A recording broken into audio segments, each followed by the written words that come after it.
pagkabit ng TRD side skirt. Pwede po siya sa Gen 1 tsaka Gen 2. So, first po, punasan natin yung gilid po.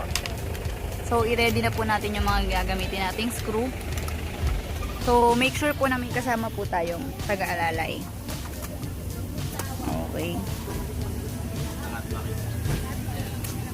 Yan po.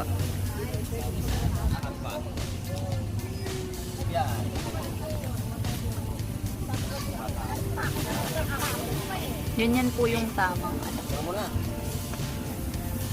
Time bet, bye. Ganyan po sa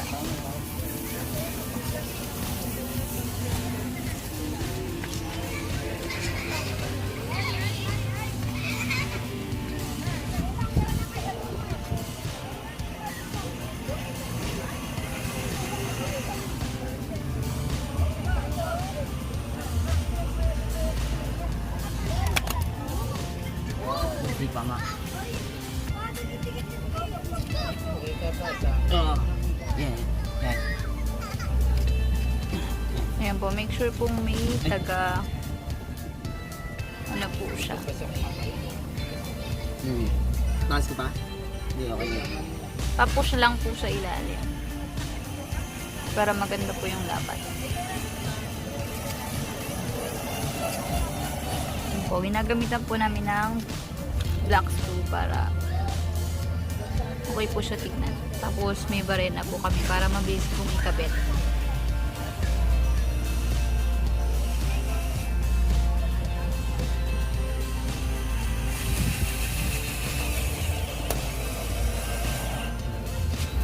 Okay, next. Unahin po muna natin sa magkabilang dulo.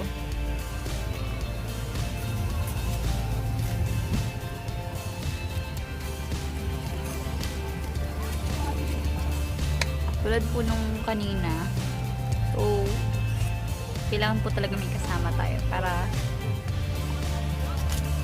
may mag-aalalay po.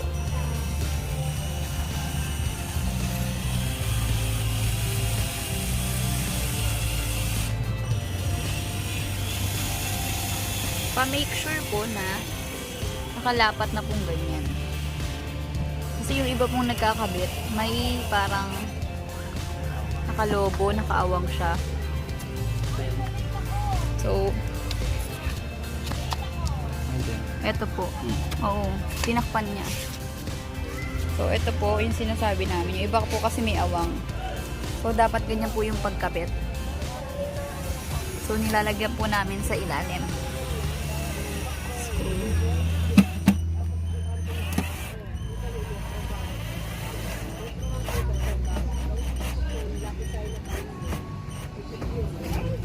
Okay, so ganun lang po kasimple. Yan po yung finished product natin.